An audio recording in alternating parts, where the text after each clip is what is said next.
You know, during my time as a sports manga fan, I've read many different types of sports series. Some great, some good, some neither. I've read your hype manga, your technical manga, your emotional manga, your adventurous manga. Hell, I've even read your racist manga. But until recently, in my sports manga journey, I had never in my life stumbled across a sports manga that was edgy.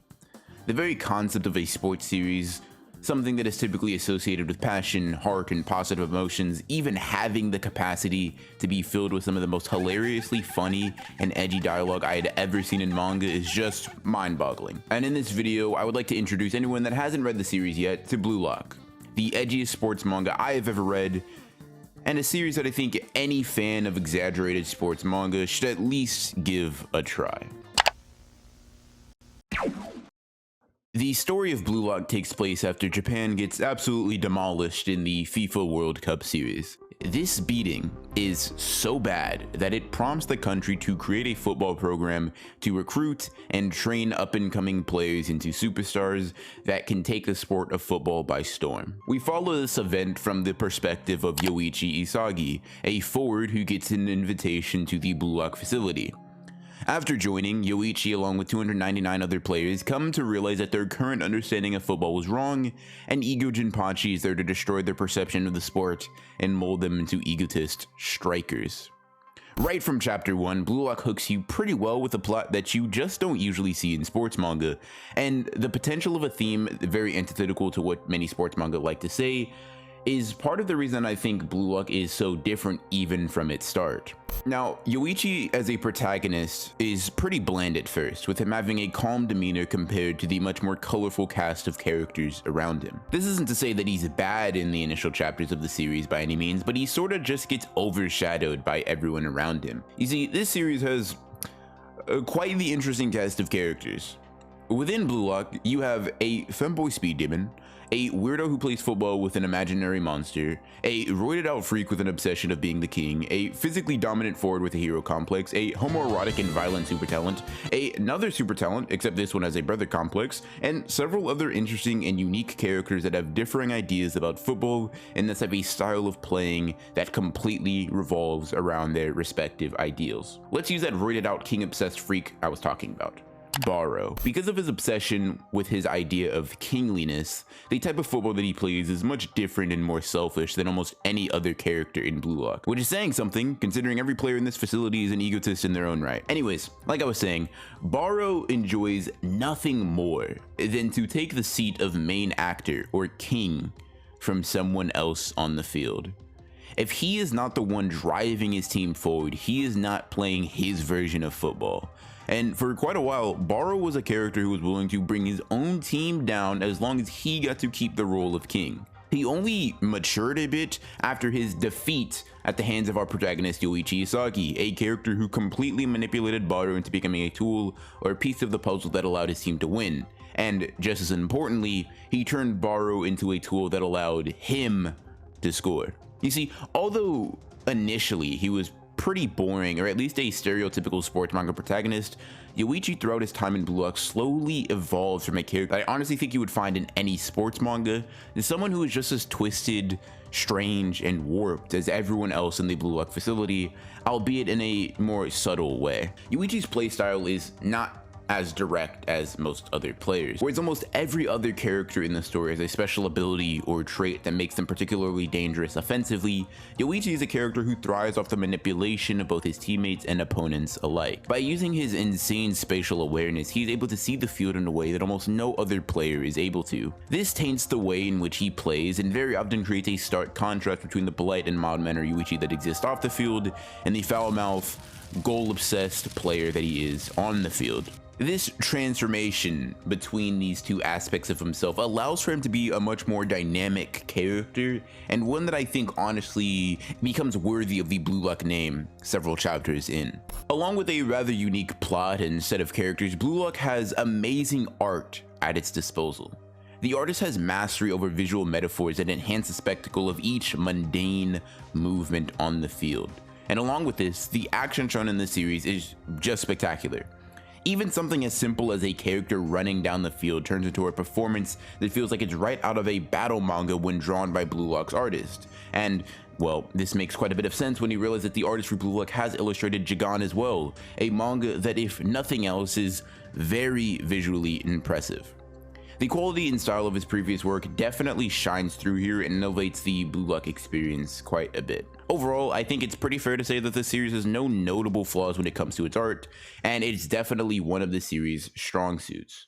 Now, while I would say that Blue Lock in general is just a good series that has a lot of creative things to offer, I've seen a lot of people bash it for its lack of realism to the sport of football, and I've consistently seen people argue that Blue Lock is just too edgy of a manga for them. And personally, I think those two things are part of the charm that makes Blue Lock such an enjoyable and unique series. The author of this story seemingly is willing to sacrifice quite a bit of believability in order to exaggerate his characters, his narrative, and story, all in the pursuit of getting his message of individuality and ego across to the reader. You see, contrary to most sports mangas that talk about the power of teamwork, collaboration, and the group being greater than the individual, Blue Lock flips this notion completely on its head.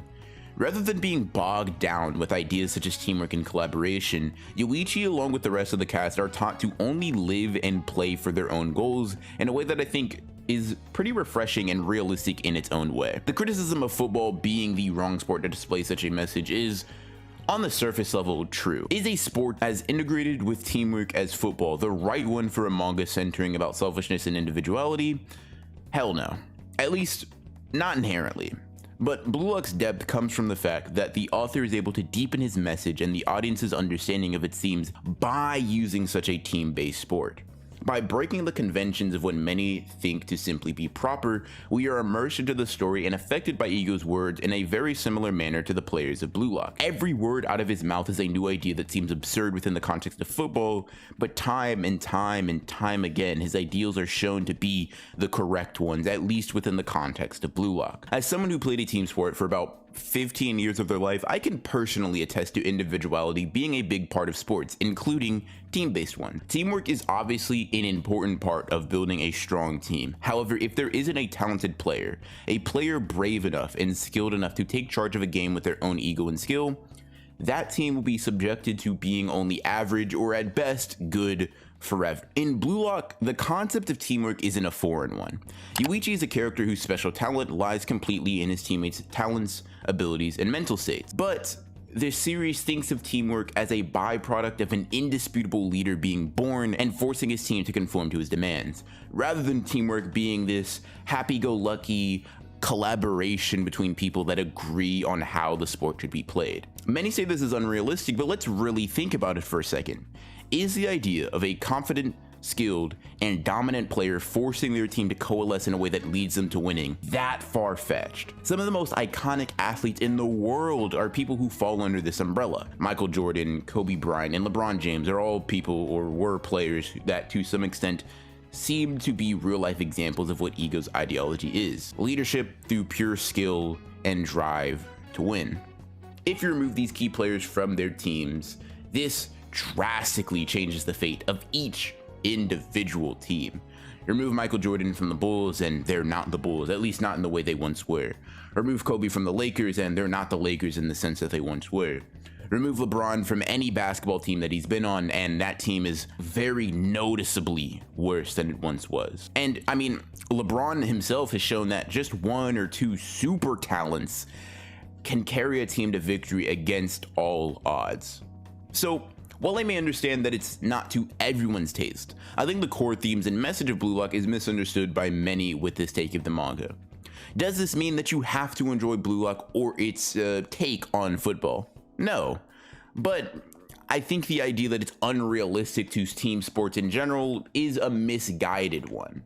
I personally think the core themes of the series are pretty relevant to every sport, and if some realism is sacrificed in order to highlight this point, I'm all for it. If you can get behind the superpower sports anime that is Kuroko no Basket, I honestly think you'll enjoy Blue Lock's rather hyperbolic take on the sport of football. Now, the other core aspect of the series that I think makes Blue Lock such a distinct experience in the sports genre is its overemphasis on such edgy dialogue and characters. Now, I'm not talking this kind of edgy, because this is barely edgy. Now, I'm not talking this kind of edgy, because it's edgy, but not really. Hell, I'm not even talking about this kind of edgy, right? But this right here, this is what I'm talking about.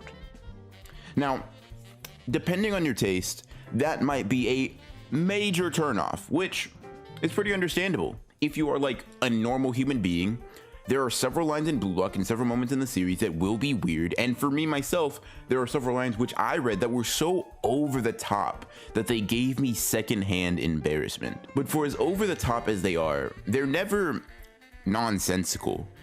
They always are comprehensible within the context of the series and have a subtextual meaning that is usually pretty poignant if you're able to get past the delivery of these lines. Could these lines be delivered in a much more palatable, less edgy way? 100%. Would Blue Lock be nearly as distinct if it didn't have lines like "I want an asset that is going to devour" or something like "fly my cells"? Hell no. It just wouldn't be Blue Lock. As cringy as they can be, lines like that are what make Blue Lock different and interesting within the sports genre. The unique style of dialogue creates a feeling that isn't really replicated in many other manga in general, honestly. I feel as if in this series, characters are much more disposable and insignificant to the overarching plot, and therefore leave room for my expectations and preconceived notions about the genre to be washed away in the essence of Blue Lock. That isn't to say that I'm not attached to the motivations or the characters themselves or anything, but I feel like Blue Lock puts them in a bit more danger and is willing to get rid of one of them or two of them or maybe even three in order to prove a thematic point. And that sense of suspense is something that I really value and find refreshing within a manga style or genre that many people often say lacks that aspect. And honestly, that seems to be the story of Blue Lock so far. It certainly has many tropes and conventions that are typical to a sports manga, like the extremely large cast, style of transitioning from matches to training back to matches, and even the sense of scale and escalation in manga of the sports genre tend to take on over the span of the series. However, the characters, plot, and tone of Blue Lock all feel fresh and unique amongst its peers. Sure, some of its dialogue choices are strange or sometimes even downright insensitive, but I think everything that the series is and that the series does is essential in creating an experience that is uniquely Blue Lock. Blue Lock is not Haikyuu, it's not Diamond no Ace, and it's definitely not Hajime no Ippo, but it is Blue Lock in a way that I think only this series can be. And considering how much I and many other people seem to like this manga, I think that's enough.